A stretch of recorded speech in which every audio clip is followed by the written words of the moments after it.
everybody. You're listening to the Big Chill Podcast. This is episode 30, Football Manager with Zealand.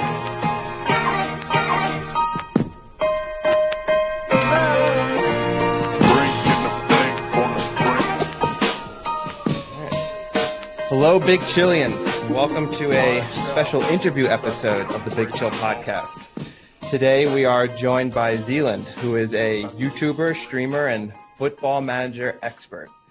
So I'm going to let Eddie kind of just get into it because I'm going to be completely honest. I've never played Football Manager, but it's interesting because Zealand is also American, but is heavy into a game that's arguably more European centric. So I'll let Eddie take over so we don't sound like we don't know what we're talking about here. Well, I mean, yeah, Sam too, because in a way, Sam and I, like our friendship together kind of bonded over a mutual love of Football Manager. Maybe, what was that now? Nearly 15 years ago. So kind of a topic that's very close to our hearts. But maybe that's an interesting way to get going, Zealand. I know that there is some popularity for Football Manager in the US, but how did you get into a game, already obviously a sport that's kind of not a minority sport in America, but not as popular as others, but definitely how did you get into a very niche game to the level that you're in it? I think the biggest misconception about soccer in the United States is that it is some sort of niche sport. There's a national poll that shows that more people in the United States consider soccer their favorite sport than hockey. It's still behind baseball, but you've gained obviously a significant amount of ground on baseball, and then you have basketball and football that's just way off in the distance. But I think that while the climate has changed inside the United States with my generation, really. I mean, my generation and the people that are just younger than me is the generation that now makes up essentially the entire U.S. men's national team, because these are the kids that grew up playing FIFA and watching the Premier League on weekends. And, you know, my dad's generation, or people 10 years older than me, didn't grow up watching the Premier League on the weekends. They didn't grow up playing FIFA, really. And so those are the two things that kind of open the door for you into the sport. And then I played FIFA career mode a lot, and to the point that it got fairly easy, right? Like you get super comfortable with the way FIFA career mode works. You can essentially win anything in a couple of years. And one of my friends that is very into finding new games and the challenging games and such, he said, there's another game. It's like FIFA career mode, but it's better, right? So we downloaded it, and then I would open it. And if you've never played Football Manager, it's very overwhelming when you open it for the first time. There's a lot of different tabs and super detailed breakdowns of things, and you have to hire your whole staff, all this stuff. And so the first 6 or 7 times I opened the game, I would just close it. And then eventually, for some reason, I opened the game and didn't close it. And played out a save for 10 or 12 years, won the Champions League with a team called Celtic in Scotland. And that was essentially it. I think after that, I've sunk at least 25% of my waking hours into Football Manager. And it's somehow turned into something productive, which is nice. Yeah, no, so that at was least about you're not 12 years ago, you said you started? Oh, no, this was FM14 was the one that we bought then.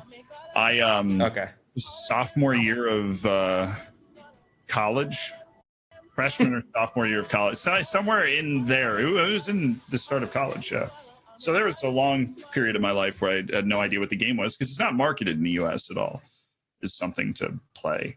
No, I had never heard of it until I'd heard stories from Eddie and Sam kind of discussing all these epic fights and battles they would get into, about the game and things like that. And that was the first time I ever heard of it. And I was like, wait, what's this game? And then, of course, they have to give the explanation. It's like, you don't actually play the game. You're managing your team. It's completely different. And that I think is a concept that many Americans like, not that maybe they wouldn't get excited over it, but to like just sit in the background. I think that's awesome.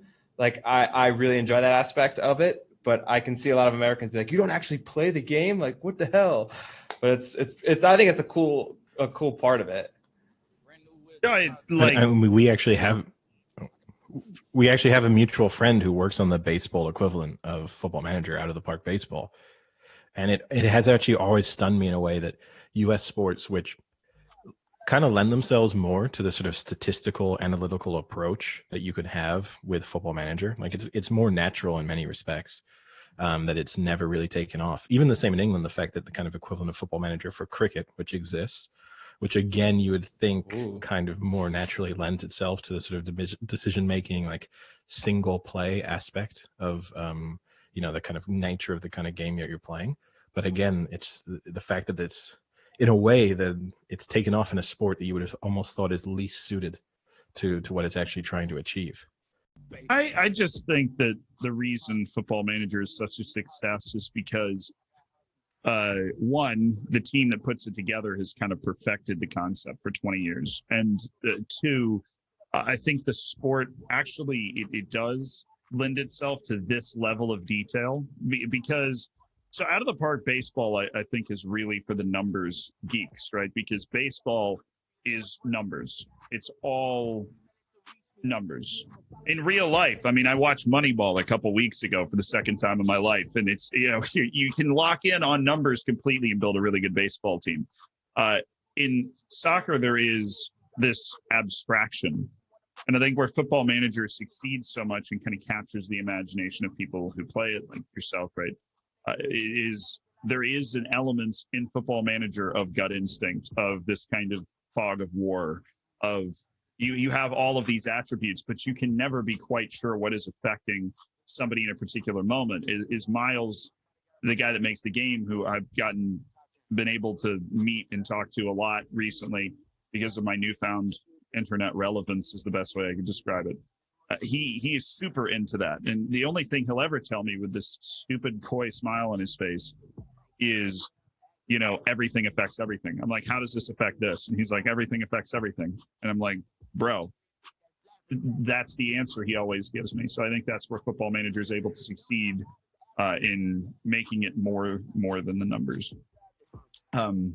As for the other part of the question, or the first half of that, where you're talking about Americans don't really like the management games. I know EA tried to come out with like football coach, like EA. Do you remember this? It's like EA football. Yeah. Coach. Yeah. I think I bought it when I was like 10 years old.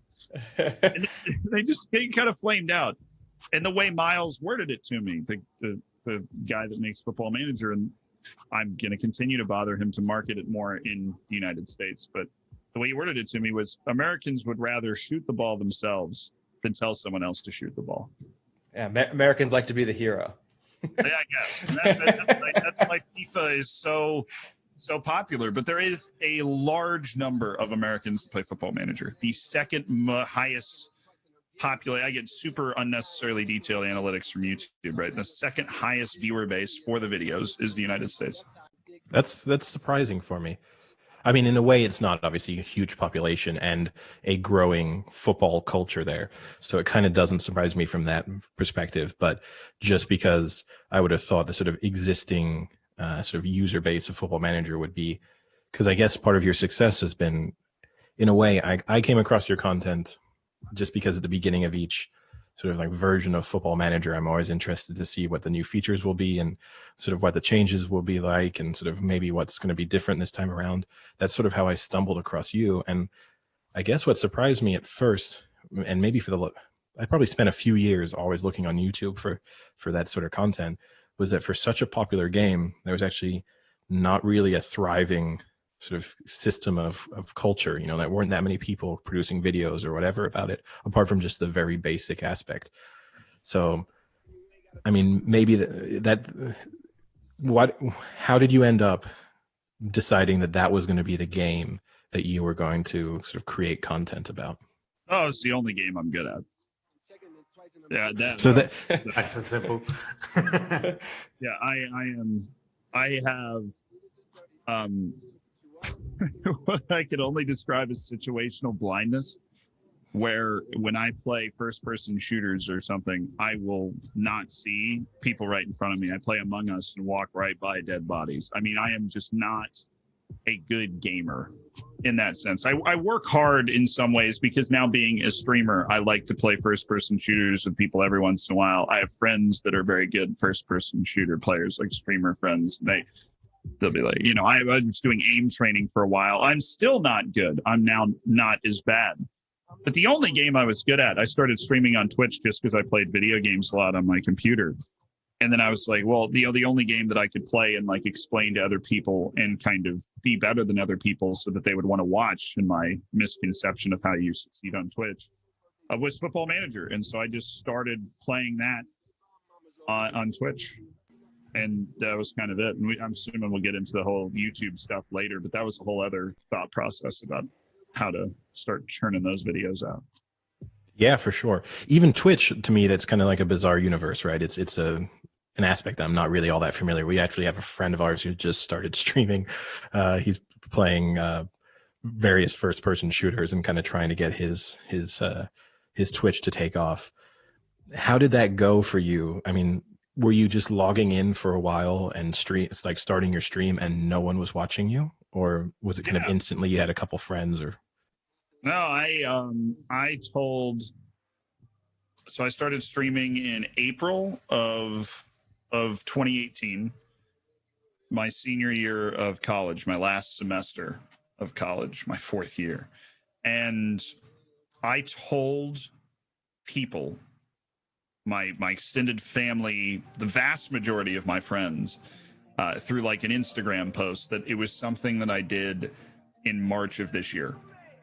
So I didn't exactly do like the first step that a lot of people would recommend, is like the, you know, get your family and friends to watch, I didn't do that. I just kind of lived this other life where I would just sit down on my computer and just turn it on. And yeah, for the first couple times I just sat down and turned it on, but I've always liked entertaining people. I was like an actor in middle school. I didn't do anything relevant, but like I did that for a couple of years and would drive back and forth to Orlando to go to auditions, and had some agent who I have no idea where that girl is now, to be honest. Life's weird that way. But I think I'd always been drawn to that, being in front of people. I was comfortable with it. Sports broadcasting, you're on TV, lights on, making people laugh, right? Like that was always something that I enjoyed, I was comfortable with. And so Twitch was this natural extension. My friend Anthony, who's the guy that introduced me to Football Manager, literally set up OBS for me so that we could stream while we were playing together. He just stopped streaming, and then I figured out how to get a webcam on my phone, and just kind of, it was $4. Well, it was a $4 app. I didn't pay the $4 initially, so there was an ad banner that would go across my forehead every 20 minutes. It was great. Nice. And like a droid cam kind of thing. Yeah. And I would prop it between the desktop and the keyboard, and it would sit there and look up, and there were these like water pipes on the ceiling in the background. My phone would overheat, and then I would have to end the stream. But wait, were you in Sam's apartment doing this, or? Yeah, I mean, look at me right now. I mean, it sounds like I've got some of the makings of it. I've got the water pipes. I just need the endeavor to play Football Manager streaming.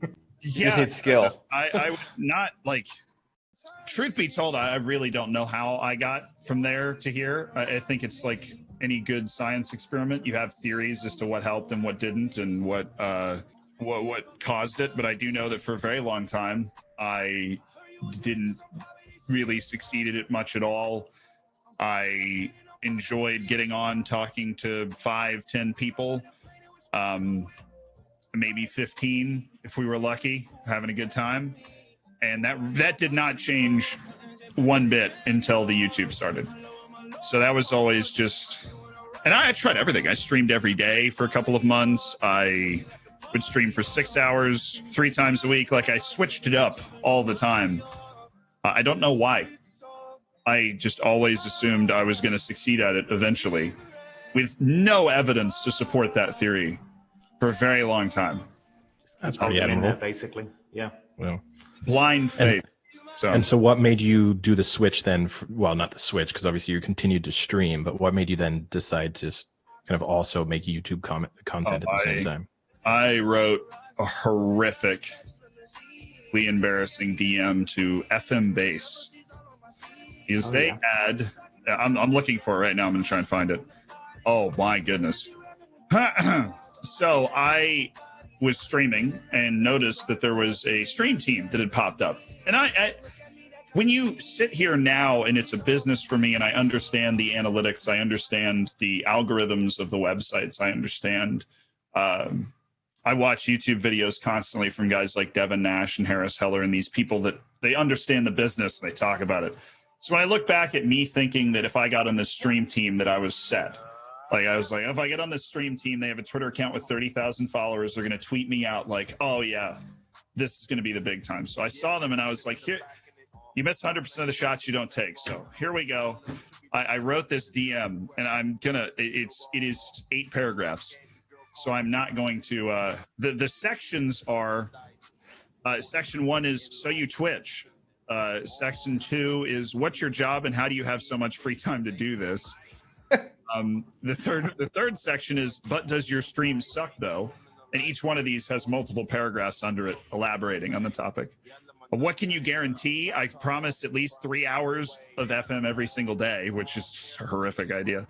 And the final section was so you're American, which is something I've been explaining kind of ever since. And I think I just overwhelmed them because they were like, yeah, sure, join the stream team, whatever. Because it was just like 5 or 6 British dudes averaging 10 to 20 viewers. You know, like who is this kid flying in with this DM? Do you think they read the whole thing, or do you think they just gave up and was like, "Oh man, this guy's persistent. Let's just give it to him." Here, just for posterity, I'll copy and paste. It's not bad. It's just incredibly embarrassing. I read it to my stream one time. That's not. Hold on. I have a limit on the. Yeah, that's just the first one. I'm attempting to paste the DM into the chat on the Zoom, and it's literally so long that the word limit on Zoom cut it off.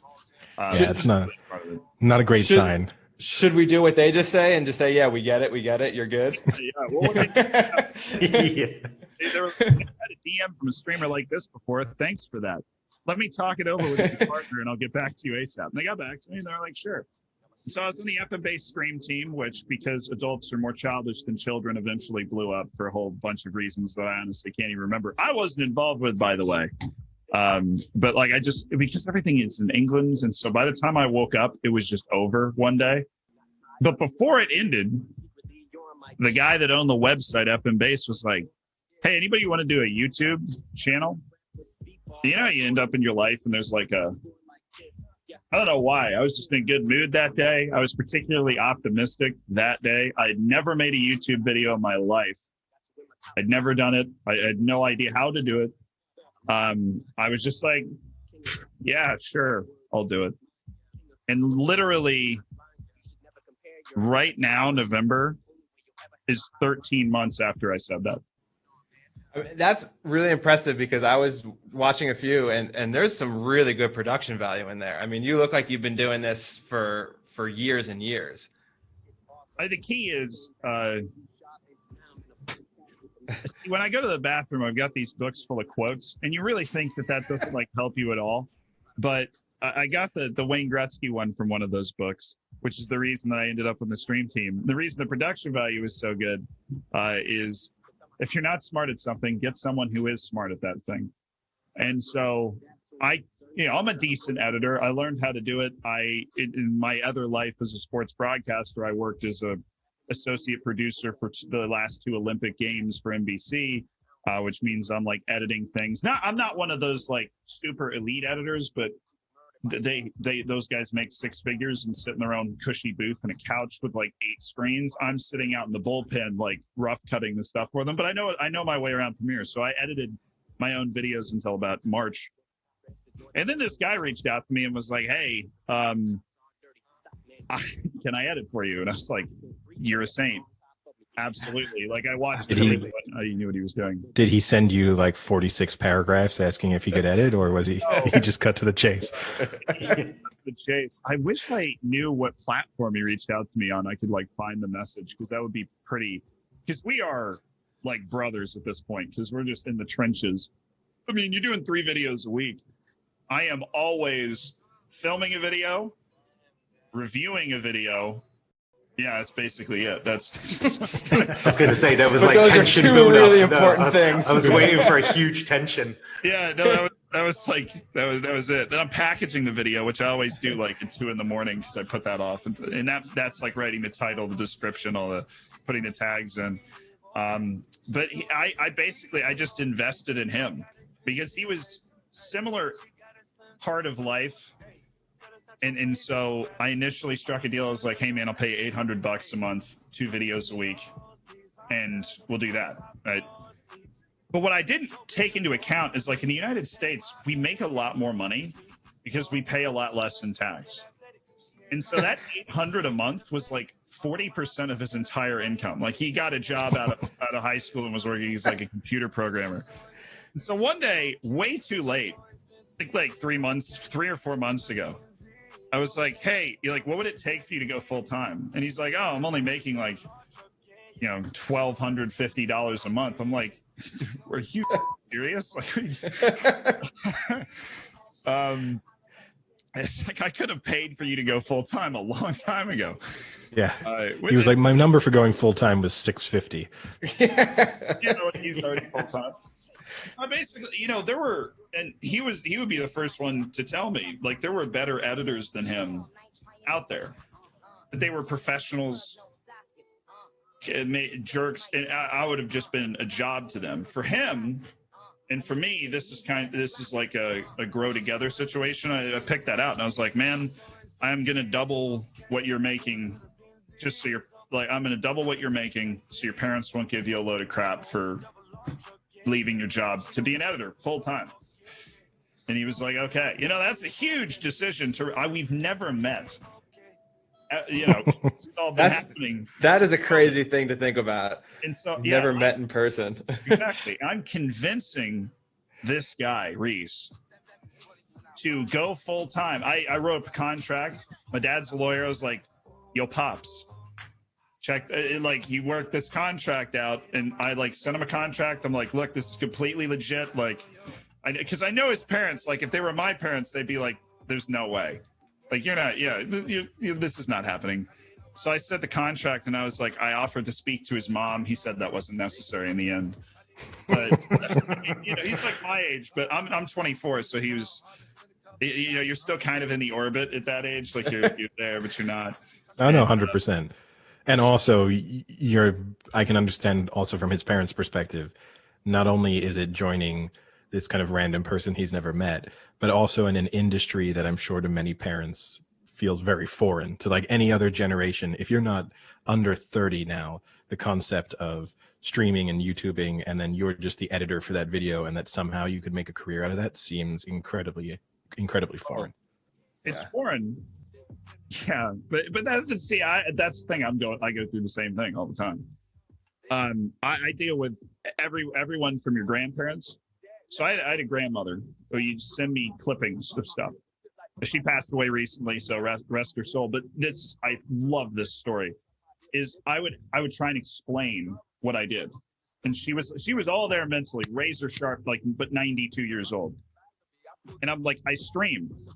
And so all of a sudden I would get these packages in the mail with these newspaper cutouts about Netflix and streaming on like streaming services. And I'm like, well, thanks. It's close. It's close, but no cigar kind of thing. The words matched up. Exactly. Yeah, the word streaming is in there. I'm so sorry. And maybe she was just being, in the same way you were optimistic about your own career, she was just being even more optimistic for you, and thinks you're 1 or 2 months away from having a Netflix series where you just play Football Manager. Oh, I thought you were going to go with he was going to start the next Netflix. He was going to start like the new thing. No, that's a little bit too corporate far off. Like this is like a baby step. Well, what was that one that just went bankrupt that all the celebrities were doing, like the 8-minute videos that you would have on your phone? Yeah. That was like the big one Had a that weird just went name. Bankrupt. Yeah, I forget. Quibi, right? Quibi or Quibi. something like that. Yeah, I remember that. Best to the Quibi. No, that could have been you. That she was trying to make you do that. Yeah, apparently. No, she had no idea. She had no idea. I would try, and then eventually just kind of gave up. I learned a lot about Netflix, though. Yeah, well, I read a lot of articles about Netflix. But it's the same with like, so you meet a girl, right? And she's like, at some point, this is why it took me so long to connect my Instagram to the actual brand of it. Because when you follow each other on Instagram now, what's the first thing they see? A link to my Twitch. Is that really my opening line? I don't know. I've had some weird kind of funny conversations about that. She's like, "Oh, do you dye your hair?" And I'm like, She just thinks you're ninja. "Yeah, basically, yeah." That's not the worst thing in the world, right? I mean, No, I mean he's very wealthy and very successful. So I'm actually surprised that they don't just think you're like living in your parents' basement and like never see the light of day. those are the other ones. They're like, yeah, Okay. I'm like hopelessly addicted to World of Warcraft. Not that there's a problem with that, but there's definitely a stigma about it, you know. Yeah. And so, yeah. Yeah. It's really funny. I think how do you explain your job? It's like I just say I'm a YouTuber and hope they don't ask what about, because then it's just going to get even weirder. Yeah. Now, here's the interesting thing you touched on, right? You said Football Manager is the only game that you're good at. At what point did you think that you were legitimately good at Football Manager? 4 or 5 months ago. Like I'm okay, so way after you started streaming. Oh, way after I started making videos telling people how to play the game. So what was like the epiphany moment when you realized I'm actually pretty damn good at this? When I started to get, so I've always left all of my DMs open, and I kid you not, I still answer all of them. And the only yeah, we can kind of attest to that fact, right? Because you answered ours. So yeah, true. And I usually do it while I'm in class. I'm sorry, professors. I'll be sitting in the back of the class, like, okay, here we go, and I'll open up the like Twitter or whatever. And there's so many people that are so bad at Football Manager. It's in like a loving way, but the questions you get sometimes, that was really what drove the epiphany. Is I didn't realize it's kind of like hiking up a mountain with your head down, and then all of a sudden you pick your head up and you look backward and you're like, my God, I know like everything about this game. Whether I can apply it or not is another question, because there's so many levers you got to remember to pull. But in terms of understanding where essentially everything is, I'm rarely surprised by things, which is hard to have happen in a game that's got a million things that can surprise you. Every once in a while it happens, but... Did you, so a couple of these DMs where you said people are bad at Football Manager, could you tell us some of the bad ones and see if it correlates to my experience or how bad I am? No. There are people that, and I think they're just very young. And this is the interesting thing about the internet. I don't know whether it's like English is your 5th language or you're 6 years old. Like, and that's no problem. Like, I only speak English. So I give anybody that can speak English in another language, I give them incredible amounts of credit for being able to communicate. I took Spanish for 12 years. I grew up in Florida. I'm hopeless. There are just some people that are like, hey, how do I buy Mbappe for less than 200 million? And I'm like, Sam, are you embarrassed that you sent that question now? I'm taking notes because I thought it was possible, but seemingly not. So, see, I'm learning.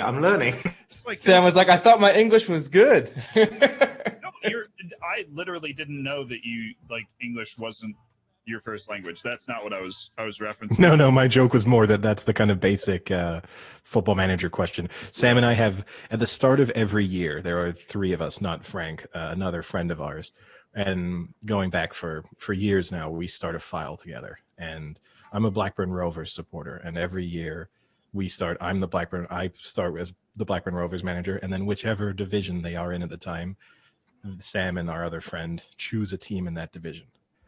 And Sam usually lasts around maximum 2 seasons before he just gives up. By that time, he's usually been sacked at least 3 or 4 times from different clubs. No, that's too much. That's too much. I wouldn't say it's that much. I think it's a hard game to play. I mean, Ollie, our friend who plays with us, he holds the record. He once managed to get sacked 4 times in a season, which I thought was almost impossible, just because you'd think they gave you 10 matches just before they decided to pull the plug. He's also the one that is now on Twitch. Yeah, not Football Manager though. Not Football Manager though. Oh, No, there's a lot of people that just you don't understand maybe a basic principle of the game. Essentially, like where I would have been at if I was DMing somebody when I was opening the game and not actually playing it. You open a game and you're just like, why am I not finding any good players to sign? And then you're just like, you know how to find your scouts, and they're like, no. And then people will play the game for a surprisingly long amount of time, not knowing how to do anything. That's what always blows my mind. He's like, oh, I've been playing for years. I keep getting fired. This game sucks. And then where do you know where your scouts are? And it'll just be like, oh, you scout? And you just go, okay, here, let me let you know. I think that goes back to your point about the overwhelmingness of the game, is that when you've played it for so long, you just remember the components that you need to use on a regular basis. And sometimes you can kind of like shun out the lesser ones, or maybe even like forget the newer features as well, because you get into such a habit of spacebar continue, because you know you're not doing anything, that you forget to actually just look around. I think when I watch your content as well, even just hovering over things and forgetting how much info, just hovering over like an option in the tactics, or what overlapping will do. The overlap underlap kind of thing that you spoke about is like just what they'll do. I wouldn't go that level into it. That's my problem, is that I get a bit too reactive with it. I'm like, everything's going wrong, need to change things up, and it's not the case. So it's going to be even better this year because they've got XG in the game, so you're going to be able to see in plain English how bad you've been screwed or how lucky you got, because they have the analytics in the game. And I hope they add a lot more in the future, and we've talked about it with them, but they're starting to actually add analytics too, which is going to make your readily available information. Hopefully that'll help you relax a little bit, because there is it's like playing poker. Sometimes you do everything right and somebody hits a king on the river and you're doomed. So yeah, exactly. That kind of touching on what you've both said in a way about the game being overwhelming. What's the aspect of the game that you think people tend to spend just too much? Because, for example, I consider myself to be a decent Football Manager player. There are things that I do never touch or I can't be bothered to ever deal with. And I think that I can get away with them. What is a part of the game that you feel like the average player might spend too much time sort of getting really heavily involved in, and that they could either ignore it or delegate it? And maybe the answer is nothing. Typically, if someone is bad at tactics, they will overcompensate by ticking literally everything. And for me, this is like a very regular thing to see this, but I'm talking like when you see, so you have your tactics screen and you see every player, and then on the left side there's all the instructions in 3 sections.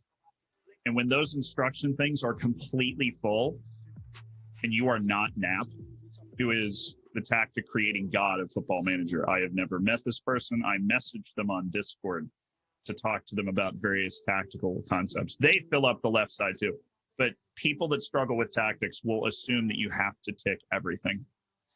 And you can really succeed by doing that, but you're much more likely not to succeed by doing that, because the vast majority of people that do it don't know what they're doing. Pass into space. Obviously, everybody would love to pass into space, right? But what is that button actually doing to help you? So, I play with like barely any instructions on. If you ever watch a stream, I'd get like 4 or 5, and that's it. And life is good. I think there's something that people can leave alone is those freaking instructions. This pains me to say this, you can leave your staff alone too. You'll be okay. You have to. Interesting one. Yeah, Interesting. You have to do your own scouting though. If you want to succeed long term in the game, you have to, and it can be daunting, you have to actually take control of those little idiots and move them around the world and get them to look for the people. Yeah. I think it's so easy, especially if you go to a big club where the scouting range is, completely unrestricted, but also they've got like 10 to 12 scouts. That can be quite overwhelming to be like, I'm going to control these, whereas if you're someone maybe slightly lower league where the restrictions are maybe like Europe, that could probably be a bit better. But I think Eddie usually is like a default, you would fire like almost all of the staff at the start. So for me, it depends. So now with Blackburn in the championship, I will keep my staff for the first season. I don't even look at it. This is my personal approach. Year one, I don't even touch them, just because I'd rather focus on assessing my squad and figuring out what I wanted to change. And I've tried in a way to, in the first season of any new file, to make fewer changes, because I found that before I used to get in and want to like sell every player, bring in a whole new set of players, change my staff over completely. And now I'm kind of a little bit more conservative year one. Staff I don't touch. I kind of see them, their contracts expiring, hopefully a few of them at the end of the first season as the opportunity to bring more people in. But I guess I would kind of agree with you in the sense I've yet to really see where having world-class staff translates into my team performing all that much better. So, and just replacing all of your staff just is pretty tedious. And that would, I guess, because you kind of touched on it with the tactics thing. I've got an interesting question for you, and not to sort of shame any Football Manager players who might end up listening to this. Do you consider importing a tactic to be a form of cheating? Oh, no, not at all. People get way, way, way too worked up about, I won the World Cup with San Marino in 20 years, the greatest player of all time. Like, first of all, you obviously cheated. It's impossible statistically to do that in the base game. Beside the point, people get way too locked in on pain in this game in particular. Like, for some reason you have to suffer. Like, there's this contingent of people that start with no coaching badges, no playing experience, and they're in like Indonesia. Oh, you're sorry, hold on. You're speaking to them. Yeah. I will. It's victory through pain and suffering, right? Like, if you get a great enjoyment and sense of achievement out of it, then do it. But if you just don't want to spend the time, not that it's a ton of time, you figure out how to learn how to set up a basic tactic for yourself. Download it. It's a game. Download the tactic. Have fun. If you want to edit the database because you want to have the next Messi on your bench, do it. It's a game. Have fun with it. For some people, that'd be boring. For me, that would be boring. But if it's really exciting for you, then do it. Because this isn't Call of Duty. Like, I'm not playing against you, Yeah. What about importing short lists? That's fine. I mean, I'd be kneecapping myself. I make those videos. 10 wonder. That is true. Yeah. It is true. Most of these things that you'd call people for cheating, it would kill some of your content. Your videos would just be go do it yourself, and it would be. Yeah. What if I did that? 10 wonder kids that you need to sign in FM21. Just kidding. Find them yourself. Enjoy the game. Exactly. There you go. There's your next video idea. We've saved you a little bit of time and shaved you. Now you don't need that editor. You can keep the money. So I guess good opportunity in a way, because I think you've maybe had a closer look. I think at this point, or at least know more details about I know at first when are you going to say no? Because I know you say people say you've done this and then you haven't. Are you still in a position where you're just like everyone else? No, but I can't talk about it. Okay, but then in the level that you can talk about the upcoming new version, what are the kind of aspects, the new features that you're most excited about? Match engine. The match engine. I'm going to make a video. This is literally the next video I'm filming. It's not the next video that's going to come out. I am in love with the changes that they've made to the match engine at the heart of the game, in terms of the way the players move, the way the players finish, the concepts that they've used to structure the match engine based, compared to last year. They have introduced a couple of mechanics, one for goalkeepers and one for outfield players that I think are really going to make it feel a lot better. But I'm most excited for the match engine. I think that was what they were able to do virtually, more so than a lot of the other graphical features kind of stuff. They were able to work on the match engine pretty intensively, and they had a completely virtual setup ever since March. And I think that's what they were able to focus on as a result, and it shows. The match is going to be sick. That's exciting. Personally, for me, I know that there's a whole aspect of the FM community that really wants the kind of graphical improvements. I've never totally understood it in a way that, I guess I'm still sort of nostalgic for the old 2D. I mean, fundamentally, when I actually first started playing Championship Manager, it was just text. So even the 2D revolution was something.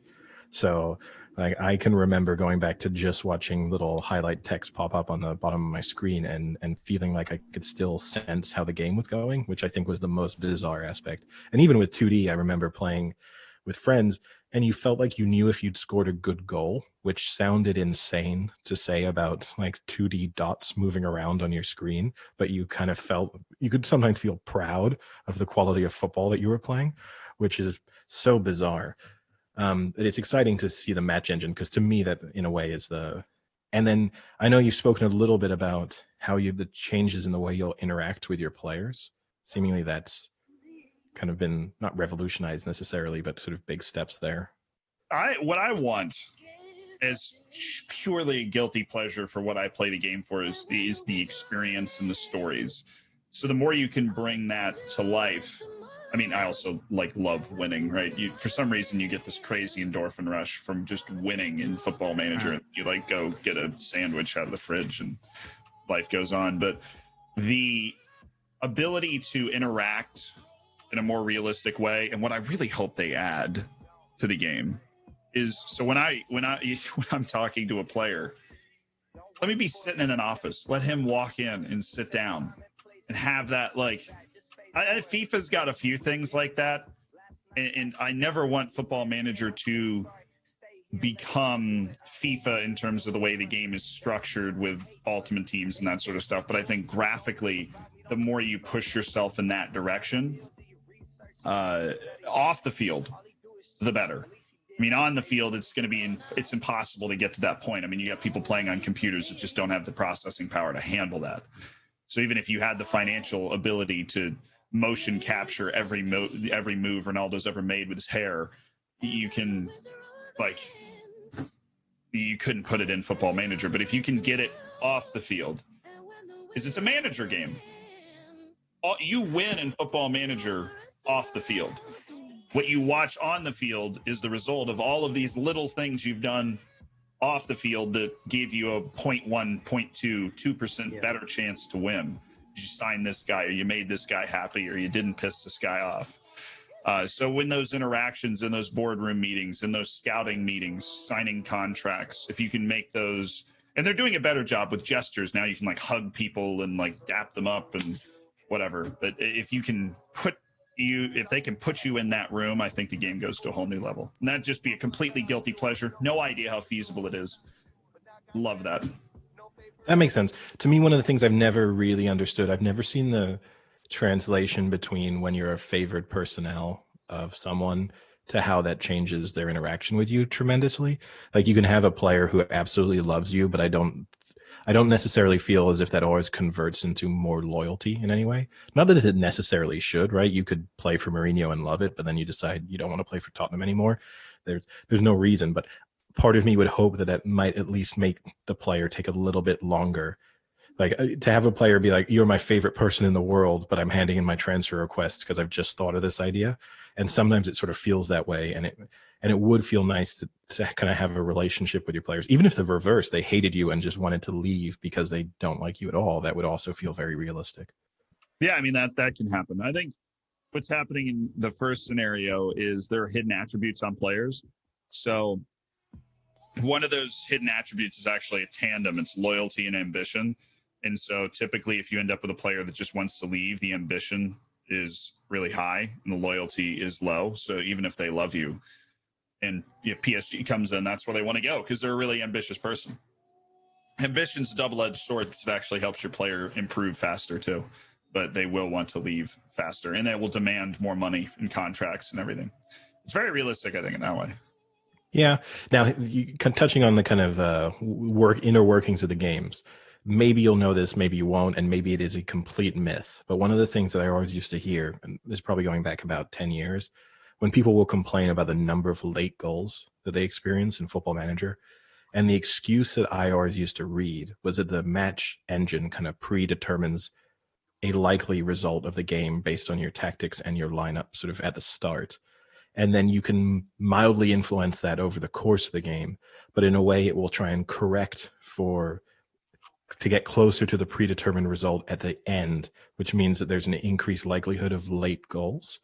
This is an explanation that I read several times that may have just been completely made up by someone. I mean, multiple people, and then spread like wildfire. And this, again, was probably going back 10 or 15 years.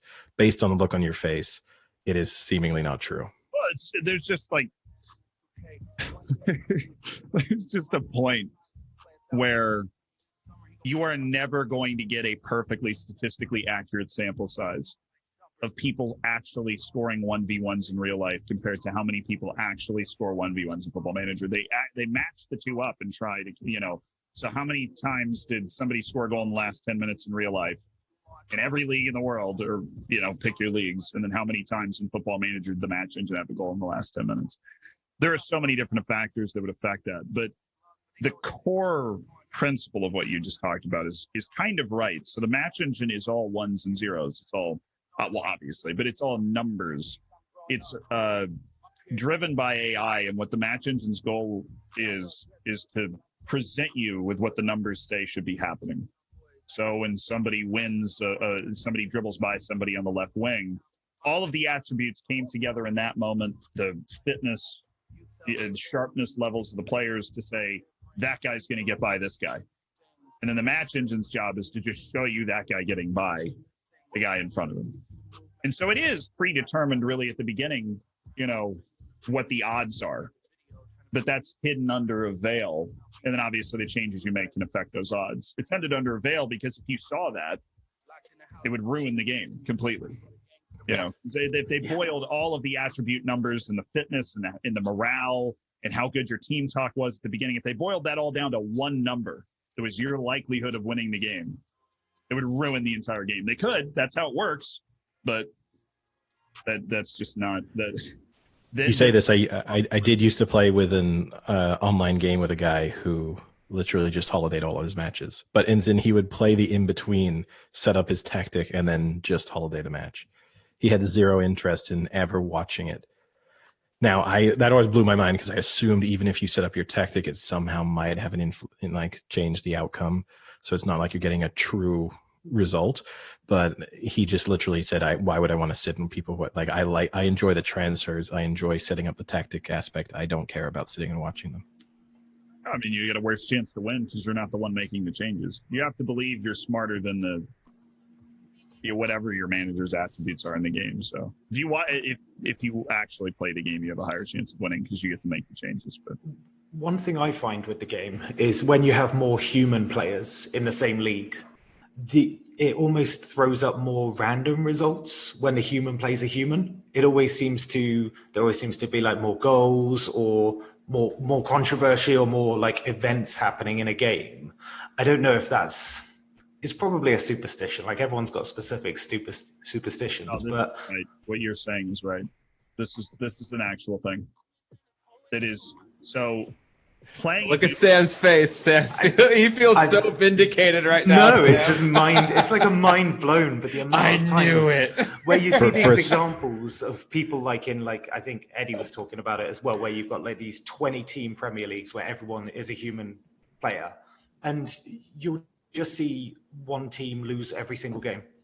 I've experienced that in a 20-team league where I was Crystal Palace manager, and I did not pick up a single point until February. And I felt like I was decent at the game, and I felt like even though I was Crystal Palace expected to be relegated, but not quite as dramatically as I ended up being. But I'm happy that I'll let you explain that in a second. I'm very happy that you said he was right, because there's this moment that I felt like we were turning into like the QAnon of Football Manager for here, and we were just going to be throwing out conspiracy theories for you, and you're going to be like, no, none of this is true. So that's honestly that's like what a lot of my conversations turn into when I like sit and hang out with some people in the Discord server or whatever. Is and this is what it's funny because this is what I do when I sit down with the people at SI or Miles or the guy that makes the match engine, Nick Madden. I'll just do the same thing. I just start taking all these theories that I've had forever and just throwing them right at him, one after the other, and just bouncing the answers back off. But yes, so the match engine is built for the AI, and humans are much more reactive than the AI. The AI is much more structured. It thinks analytically. So the AI makes changes based off of very, very specific things. It's predictable levers of things that are changing. So when humans are playing each other, the things that are being done are not what the match engine was built for. I'm not going to be able to explain this nearly as well as the guys at SI, but you would almost have to, if you wanted to make a completely viable online way to play the game, PvP, you would have to create like a different match engine that had a different set of physics and interactions between the numbers and what's actually happening on the field to balance out the fact that humans playing each other, I mean, just doing some crazy stuff, and you don't make decisions based off of what, like, all the AI sees is numbers. And so when I move my winger from support to attack, the AI sees that and makes some tiny little adjustment to try and stop it.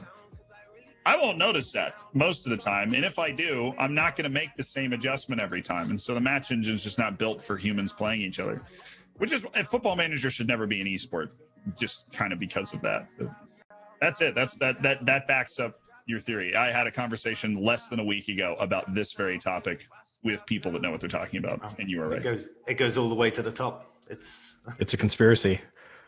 There we go. It's the new world order of Football Manager. That doesn't mean it's not fair. Like, Eddie, that was still terrible what you did in that Premier League. I'm not defending that, right? But this was a long time. I will say this was my senior year of high school, and it was probably responsible for a very significant drop in my grades.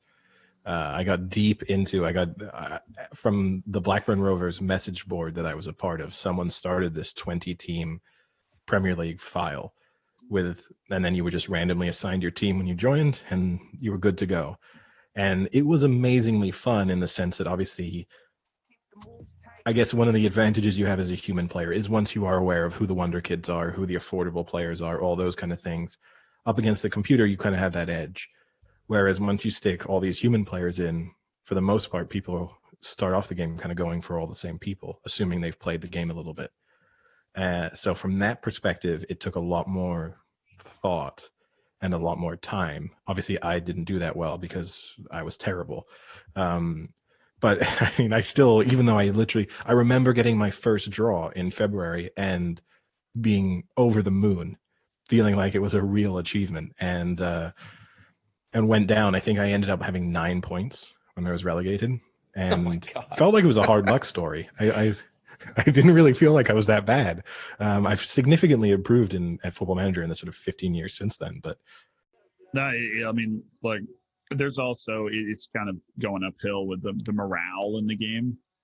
Once you start to lose, it's the same as in real life, but once you lose the minds, it literally doesn't matter what you do. There's nothing you can do. You need to get lucky, basically. So you try and set yourself up to get lucky. But yeah, I think I made a video. The most important thing in Football Manager is the dynamics, because there's only one thing other than putting a tactic together where there's like 10 strikers and no defenders. There is only one thing that can just guarantee you are probably going to lose every game, and that's the morale of the players. Yeah, and you don't know Eddie too and well. So your advice? He's not much of a morale booster. So I can see I can see once Eddie got down, there was no hope in his team getting some encouraging speeches from him. You're forgetting this was teenage. This was 16-year-old me, right? So is this also the year that you told us the story on a couple episodes ago when you got caught drinking, got kicked off the soccer team? Did this also contribute to your morale drop? You 1 year later kicked off the real soccer team, and then your Football Manager team is suffering. No, that was a year. This was a year after that down. The real career had already fallen apart by the time the Football Manager career stalled. But no, it was. I mean, here's the thing: is I agree with you in the sense it was so hectic, incredibly difficult to organize. Trying to get, I think the rule we had was that 15 people had to be online for us to be able to play. And so that was already one of the issues, is getting 15 people to be online at the same time, a nightmare, particularly getting 15 people to be online at the same time in 2005. Very different to, maybe a little bit easier now. And then it would take forever. For example, we'd use if more than 50% of people would click continue to allow it to advance. But sometimes you would sit there for 45 minutes having nothing to do while everyone else was trying to negotiate contracts and stuff. Yeah, there is no good way to play multiplayer Football Manager that is time efficient and like a full career mode. There just isn't. Because there's always somebody that's got to go sign 20 scouts and nobody else has anything to do in the meantime. Yeah, I mean, I think so. The 3-person file we start every year, we've kind of got like a pretty good set of rules that we try and coordinate with each other, which is fairly respectful. It only falls apart when someone gets sacked and like goes to a new club, like mid-season, or takes a new job, and then everything goes out the window because they got to start again. I would say 3, from my experience now, is pretty much the maximum that I could handle before it just becomes just a total mess.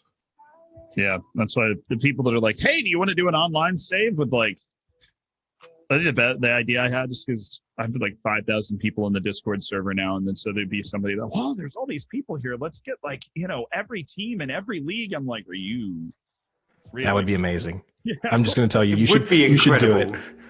No, but you should do one video where you do it and just watch the world burn. Go like one day. And then all of a sudden, the dude in Malaysia's computer's gone down, and it would be a travesty.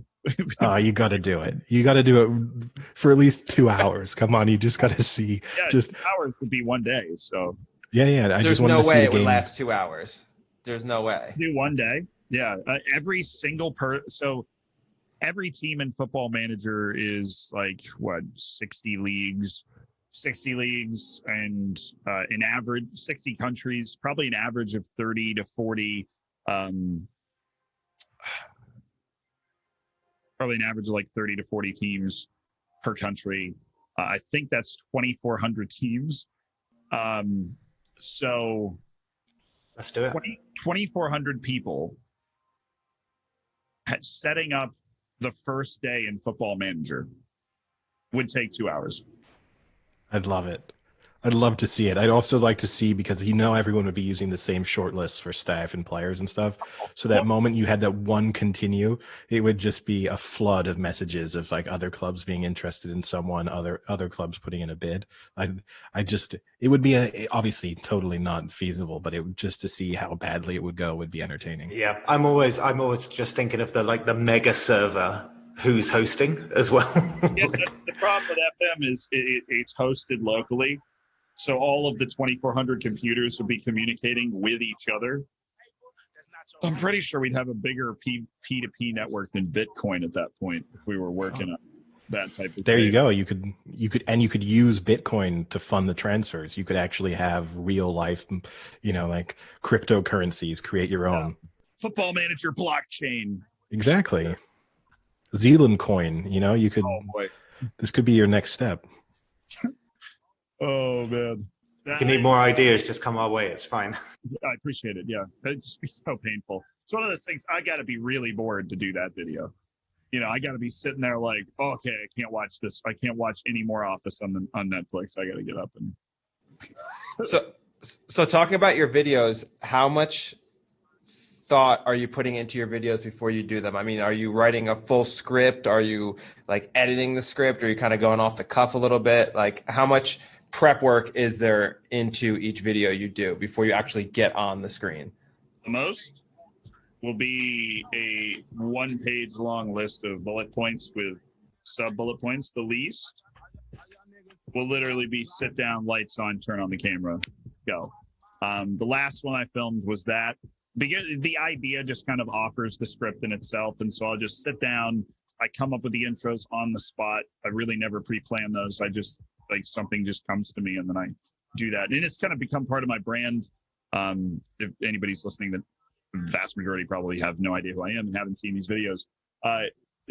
I do like a minute-long intro that is usually some sort of comedy sketch, and then it plays like a Zealand thing, and then gets into the actual content of the video. I don't know how that started, but now if I didn't do it, there would be riots in the streets. So I do it. I come up with that on the spot, and then just so the video I filmed last time, you just sit down, I turn the camera on, start recording, just record a screen capture at the same time for on-screen B-roll, and just go. And I'll make mistakes. I'll film a 15-20 second piece and then say something to Reese about how I want it like edited or how I see it in my mind, like that, we could do this with that. And it's just this flow of consciousness through. I used to film it a different way, but we switched the way we film videos kind of the time that he went full time. I used to film it in like 20-second segments, but I'm not somebody that pre-plans it too much. I don't script every word that I say. I don't really get close. Most of the time that I write up a script, I won't actually open it while I'm filming. Just the act of writing the script lines my thoughts up, and then I can go. But I think that a lot of the best stuff comes when, like, all those little jokes that I make that probably have made all the difference between me just kind of going on with my life without making any money from the internet and being a full-time YouTuber is probably those little random things that just, I've always been kind of a spaz. Things just pop into my head and I say them, and you can't do that with a script, I guess. That makes sense. You actually touched on another point because I was interested to see what the dynamic was then with your editor in terms of, does he have license to kind of put things together as he sees fit? But you sort of answered that in the process. He's so funny. He now, I mean, we've spent so many hours on it. He will, I just don't even tell him. I'll film an intro. And I mean, some of these intros that I filmed, when you actually see the raw footage, are so conceptual. Like you almost have no idea what's happening. Like I'm having a three-way conversation, right? I'm playing three different characters, and I will film it.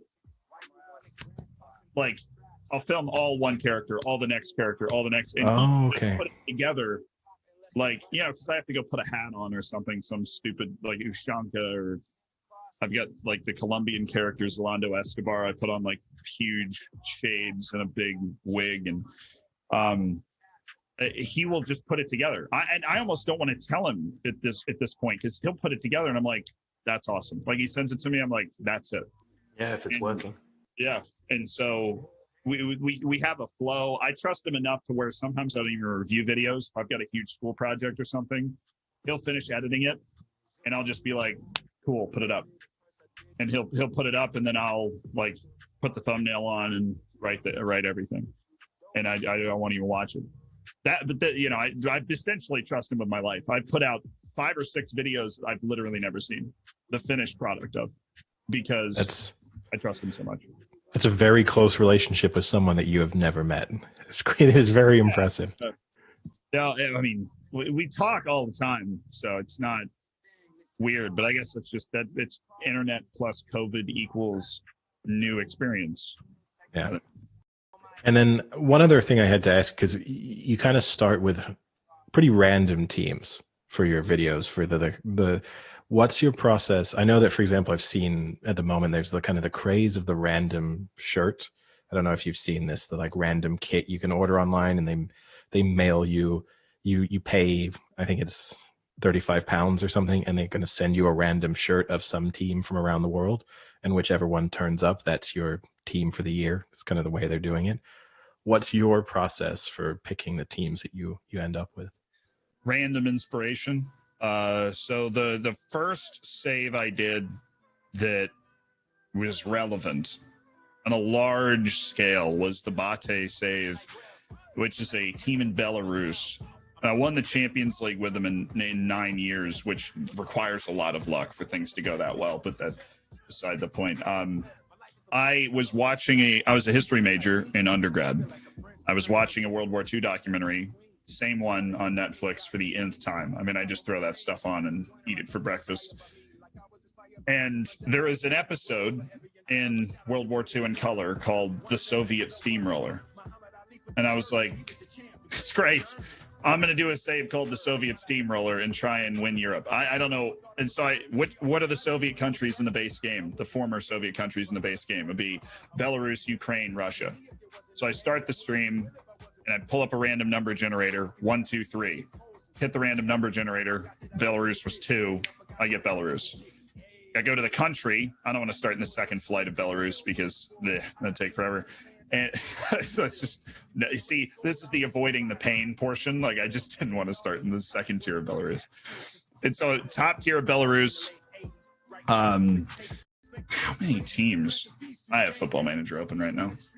16 teams. Of course I do. 16 teams, or so 1 through 16, hit it. Number pops up. Bate. That's how I picked my save, and that's how I picked Genetos. I knew I wanted to manage in South America, and I didn't want to manage in Brazil or Argentina because that felt dirty. I know in Brazil you have to play like 70 matches a year, so I just didn't want to do that. And so I picked Colombia. They were the 3rd best league, and unfortunately I put the top league and the second tier in the same thing, and I got literally the worst team in the country on the random number generator. But I guess that balances out because Bate was really good relatively. But I sometimes will come up with some sort of plan, but I think people typically really overthink what save they're going to do. I think that if I was playing in Hong Kong, we would still have a wonderful time, and it would be a lot of fun, and I would enjoy it. I know there's certain people that like you got to manage in England every year, and that's great because it's a video game. Do whatever the heck you want. But in terms of streaming it, there's something fun about being everywhere. Except for South Africa, there's like nothing fun about managing in South Africa and FM. What, like the Kaiser Chiefs, or I'm trying to think of the other teams there. So because they're the only league in Africa, there's like no continental competition to experience. You know, every other league you have this huge continental competition, and in Africa it's like you're playing no full team and you're super poor. The South African league, they're like all in debt. It's like the championship in England. They are all in debt. Or League One, I think, is probably more accurate. In the National League, they're all in debt too. It's just all in debt. Every league. They all need their Ryan Reynolds to come in and buy them. Or me. Yeah. Oh yeah, is that your future hope? Obviously, there's a history of YouTubers moving on to like sponsoring football clubs. Is that one of your ambitions? I mean, when I was a little kid, and still now, I was always confused why people didn't want to be just really rich. I feel like that's kind of an American thing too. Like you go, what do you want to be when you grow up? A billionaire. Yay. Okay. But yeah, of course you talk about it with your friends. You're like, yeah, it'd be awesome to just buy a team and like Football Manager, you know. Can I curse on this? I beat Yeah, it's officially explicit. Okay, Football Manager the shit out of it. Like, I would buy a team and I would literally play Football Manager with an actual club. And hopefully it would go well.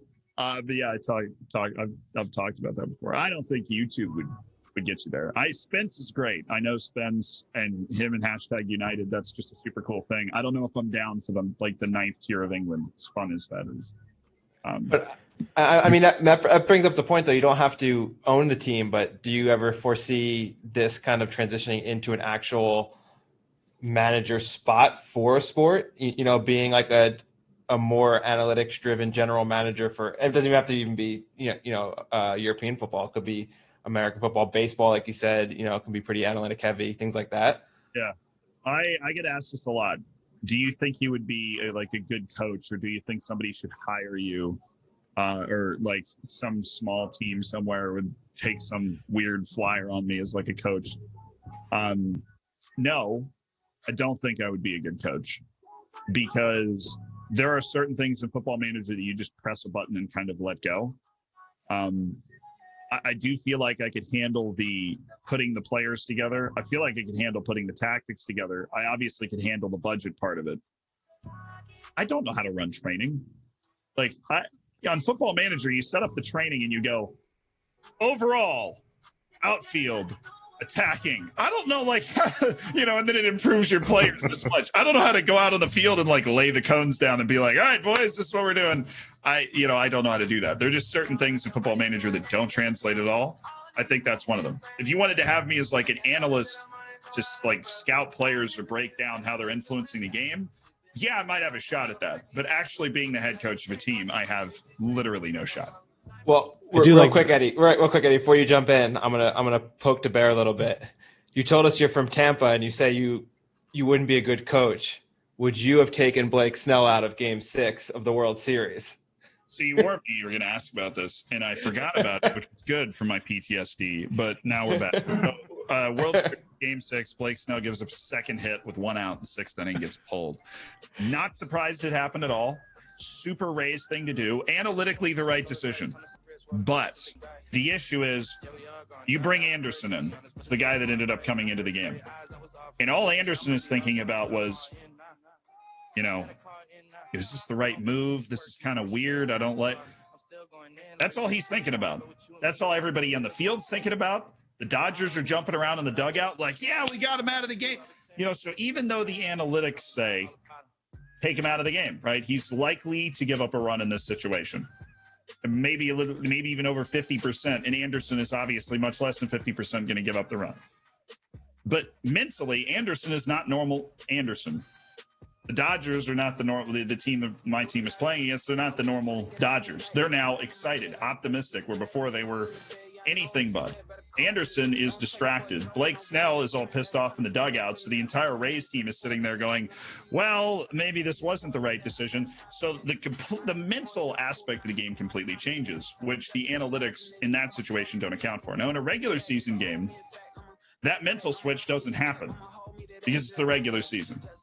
But when your entire season in a championship that everybody will remember forever is on the line, that mental factor is freaking massive. And I think when you can figure out a way, there's no sample size at all for this, to work that into analytics somewhat, they're going to be perfect. But right now they're not perfect because that's the one thing that you can't really factor for. It's undeniable. I mean, look at Anderson's face when he's coming into the game.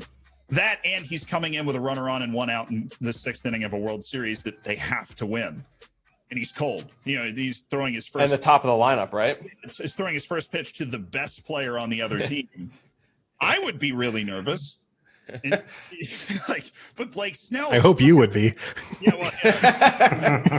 I had a great arm in 6th grade. I don't know what you're talking about. Yeah, but that I would not have done it for that reason. So you wouldn't be a bad coach. Maybe, but I still, I don't know how to teach Blake Snell to throw a curveball. Okay. It's an interesting point. So, I mean, basically, in a sense, you've described that you'd be a good director of football. Basically, it's kind of your dream position in a way. I do like the idea of you walking out onto the training pitch, though, and just shouting like overall to them as their sort of training instructions for the screaming day. The most basic commands, like today you're going to do some passing and attacking.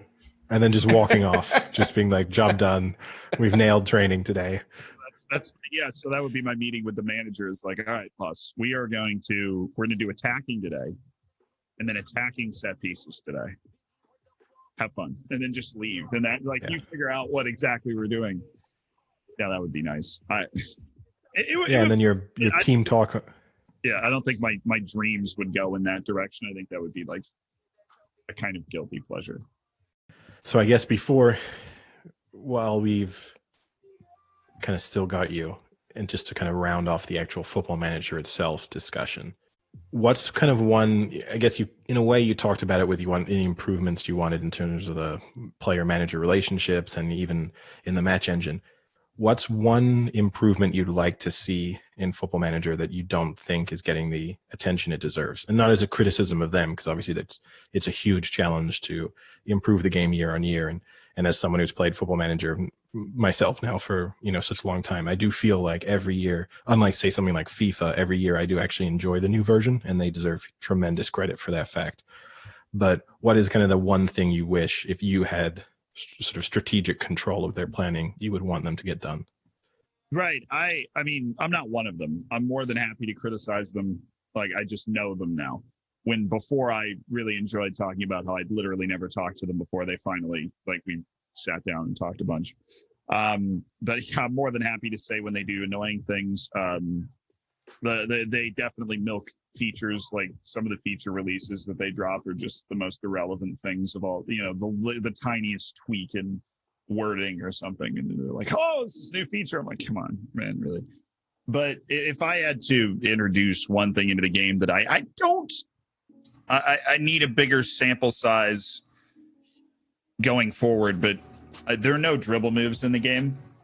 You've got fancy shots, you have fancy passes, you even have fancy saves, animations, and you even have fancy celebrations. You got people running around like this after scoring a goal, flapping their like chicken wings or whatever. And in the newest game, they're even going to taunt the crowd after scoring it. You have no dribble moves at all in the game. They've just not added dribble move animations. So in terms of a practical thing, I think they could just get done next year.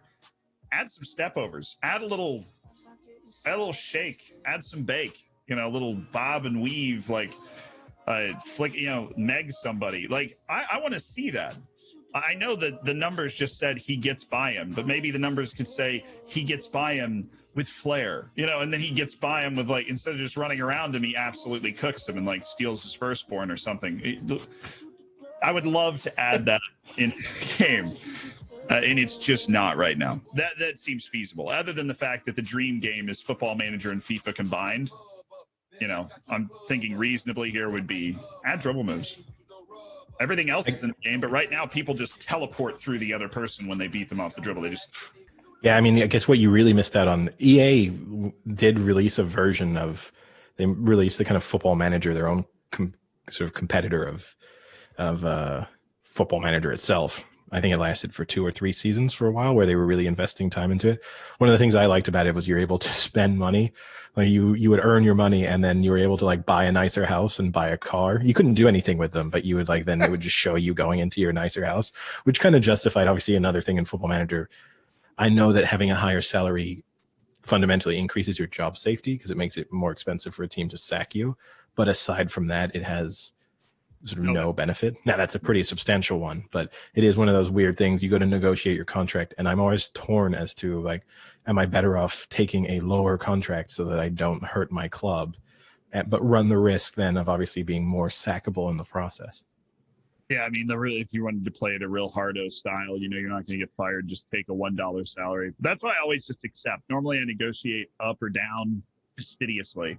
But on the manager salary, I just hit accept. Whatever they offer, I'm just taking it. I don't want to make it any worse than it has to be. But I don't want to ruin the game in the process.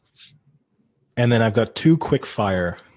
I'm going to tell you my personal, the two Football Manager experiences I've had in my life that stand out to me the most.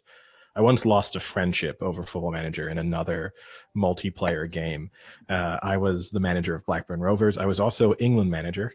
And maybe we can quickly touch on the fact that international management probably needs a little bit of attention. And my friend was Charlton manager. This was back in 2008. We were both in the Premier League. I'd won the league. He'd finished 3rd or 4th. And Joe Cole was one of his key players. I refused to take Joe Cole to the World Cup because he was too old for my commitment to having a young England squad. And he stopped speaking to me as a result of that. Do you think you could take a file so seriously that an in-game incident could ruin a friendship? No, never. This goes back to it's a game. It's a game. It's your job now, though. You've taken it beyond just the game status. Whether I get paid or not is not determined by whether I win that particular match, on stream, right? So it's different than being like a professional player where I've got to score, I'm not going to get paid. But it is my job, but it's a game. It's designed to be fun, and if you don't want to take Joe Cole to the World Cup, I'm not going to hate you for it. That's someone did. Yeah, clearly. Yeah, someone did. Literally didn't. Eddie, I love Eddie. That I thought the story, because I had never heard the story. I thought it was going to be like you beat him and there was some allegation of cheating or something. But that to be the reason that you didn't take his player to the World Cup is such a good reason. It's so petty. I love it. Well, the best aspect of it was in the build up to the World Cup, as I was kind of getting close to picking the squad. It was actually, in a way, the most realistic Football Manager has probably ever been to me, because we were in adjacent dorm rooms. and he came into my room to sort of petition me and tell me why Joe Cole should be included in my England squad. It was like a very realistic moment, kind of getting a phone call from Jose Mourinho telling you how he's a certain player's in form and he deserves the call up. And I kind of told him, no, he's too old. I think at the time he was just, I kind of had a cutoff point of around 27, 28, because it was the only way I kind of enjoyed my international career, was to keep it as a kind of young, constant turnover. And I would say we argued, and I wasn't really arguing, but he was arguing for maybe 4 hours in person before I eventually just like went to the screen and selected my squad and excluded Joe Cole. And then that was it. That's insane. I mean, that's patently insane. But do you remember who you selected over Joe Cole? Well, I did. So I kind of. You took an older person, didn't you? No, I didn't. But I did take a player from, just to really annoy him, I selected a young player from my own reserve squad and just sent him to the World Cup instead, to kind of try and prove a point and be a massive asshole in the process. But Worked. It worked, and I ended up using that player. He scored a couple goals. I mean, admittedly, it was probably against Trinidad and Tobago or something. I can't remember. And he was swiftly removed from the squad as soon as more important matches came up. But yeah, mission accomplished in terms of really annoying another manager. He was on. If I'd been able to look at the kind of description of me, on like favorite personnel or people who disliked me, it would have actually been him. He actually lives down in Australia now, so he couldn't have moved further away if he tried. Yeah, I'm the main reason. And then the second, and this is a little bit more of a downer, and I don't want to make light of the situation that occurred, but the only other time I've had a really big sort of heated football manager debate, and again, not to make Robert Anka, who very sadly committed suicide. We had a situation, and again, it's very awful to laugh because it's not funny from that perspective, but we had a file in which Robert Enka was being used by he was the goalkeeper of one of the players, and he died. And we had this very long debate as to whether or not it was more like ethically correct for him to continue to use Robert Enka as his goalkeeper now that he'd actually died in real life. And we didn't really come to a solid conclusion that we all agreed on, but it was very complicated. Use him. There's no come on. If you really want, I'm playing in Belarus. My entire team could have died in a bus crash, and I probably wouldn't heard about it. Like, they didn't, but it's a video game, right? And you go with the database at the beginning of the year, and it'd be an interesting number, actually. The database got like 360,000 people in it. Like, the beginning of the year, 360,000 people, give or take a few thousand. There's like definitely a few of those people that don't make it to the end of the year for whatever reason. That's just like one of those eerie facts to think about. Yeah, they should do. They should do it like the Oscars at the end of the season. Yeah, like the in memoriam of Football Manager. In memoriam. Yeah, when you launch the new version, you just have to sit through this like 5-minute little slideshow of the players who passed away, including regens. Maybe they'll throw that in, where they'll just like tell you about some of your regens who died, which is, to me, the interesting. I think you had a video on this, which I haven't watched yet, I will say, where you were talking about, will COVID be included in this file? It's always intrigued me that they haven't actually included. I guess you'd feel really hard done by, but sort of off the field incidents that would have more of an impact on a player's career. I know a player will be seen out late a lot of the time. That's kind of that's the most extreme it goes to, is it fundamentally hinting at your player being an alcoholic. But aside from that, it very much keeps the off the field aspect of the game separate from footballing career. Yeah, it does. And I think that's by design. They want to create an escape. They want to create a fantasy world that you can go into and not have to deal with. It's why COVID's not in the game. A lot of the effects that COVID's had on the sporting world are in the game. Different schedule, reduced budgets, those sorts of things. But the actual disease is not in the game. And I think that's why you want to create a fantasy world people can get away from. So if you have, your star young striker dies in a car accident, well, that's just not that's just not fun in Football Manager. You just don't want to deal with that. And if you're making a game like this, you got to worry about, well, what if this person's like significant other or parent or something died in a car accident? You could sue them for emotional distress. I mean, you really don't want to get involved in that Fair level point. of realism. But players can get caught out late and they can come out as gay. That's all they can do kind of off the field. Oh wait, is the coming out as gay? That's new? Yeah, that I haven't seen that. In the game for 2 years, not super common, and it just gives you a small boost in your revenue, and then nothing else happens. So that I will say, I mean, I've played the files so the one file we all started together. I played maybe 30 seasons, and then plus some additional game time. So I kind of gone fairly deep. I've never had a player come out as gay. I've never had a player come out as gay, but it is in the base game and happens just every once in a while. I mean, how many players in the world of soccer have come out as gay? Isn't it like basically nobody? So it's this, you're not talking about a common experience. There are things in Football Manager that you will never know are there because they're just so rare they don't happen to you. Even if I play 2,000 hours of Football Manager a year, and I've never had a player come out as gay. That's fascinating. I literally had no idea that was a sort of not a feature, but a possibility. Yeah, that would be a weird one to see on Steam, wouldn't it? You know, in the new features. Like an achievement unlocked. Yeah. You've officially turned a player. Like, oh boy. No, that would be funny. That's more of like FM meme territory though. Yeah. Okay. No, that's something to look forward to. And then I guess just because I think we'll probably have a few people listening who you kind of touched on a little bit, but main tips if you're trying to get into the game or if you are struggling, what would be your kind of 3 things that you absolutely think someone should do to make themselves better?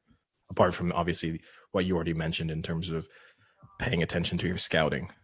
Right. So it's the 3 things you got to do to be better. One is to learn the generic ways to interact with players that make your life easier.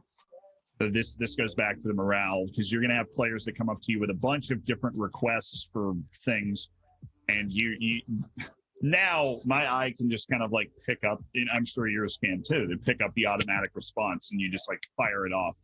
When you start the game, you've got to read all of the stuff, and you got to learn the best ways to respond, because it is pretty easy to keep your team happy. But if you accidentally click the wrong thing, it can actually snowball and sink the whole Titanic if you do it the wrong way. And so many times when I go into fixing saves, that's what's happened. I'm like, why is this guy mad about playing time? And they're like, oh, I wanted him to sign. I'm just like, you're only spending half your wage budget. Give him a little more money and reduce his like playing time requests, and you're fine. That sort of stuff. And being able to manage the morale. The second thing is always tactics. And this is just because, I already talked about scouting. It's not necessarily having the best tactic in the world. It's just having one that's not incredibly dumb. It's having one that's balanced and gives you an opportunity. I'm not nearly the best person at making tactics to win in FM, but you don't necessarily, if your tactic gives you a chance, you can do all these other things to actually win the game. All you need to do is not be getting absolutely destroyed by the tactics of the other team. Like, you're playing 3 at the back and they're, they have 2 wingers on attack that are just eating you alive the entire game. You should be able to adjust to that. This is all kind of like the entry level stuff. And then the third would be player evaluation. This is probably the single most important thing in the game to succeeding, is knowing when to sign somebody and not. And the attributes are super overwhelming. I don't even know how many of them. And you see all of them and they're color coded, and you go, how do I know which guy is better? Go to the comparison screen, go up to the top. There's a comparison screen, compare the 2 players, and it will literally show you a bar on each attribute. And in the bottom right of that screen, you can click the position, and it will highlight the attributes that are most relevant for what you're asking that person to do. That will save you so much brain power and make the game so much easier for you if you just know that it's there, and now you do. So, perfect. Hopefully that saves I'm ready a few to start people. now. Yeah, there you go, Frank. Now I've got a head start on every other beginner. We'll have to give you an update. We'll get you a new copy of the game, and we'll see. You can tell us in a few months if you've actually managed to play more than about 35 minutes. I'll just open it up a bunch of times like he did at first, but never get into it. Yeah, it's honestly, that's why I started making videos helping people to get into the game, because I couldn't. I guess that's just about everything. I mean, we covered a lot of topics, so thanks a lot for taking the time to speak with us. It was interesting, and I'm sure there's some tips there that's going to help people to get better. Yeah, thank you guys for having me on. This has been a very fun hour and change. Yeah, we really appreciate it. Yeah, it's good fun. Yeah, thanks a lot. Yep. And I guess if you want to give yourself a plug, just for anyone who's not familiar. Oh, I mean, just type in Zealand on Twitch and YouTube. I never liked the plugs. I'm some guy that came on the podcast to talk about a bunch of stuff, and hopefully you made it this far. All right. Yeah, well, we'll put some plugs in description. So anyway, they'll get to see them there. All right. Right. All right. Thanks a lot. Thanks. Have a good one. Here we go.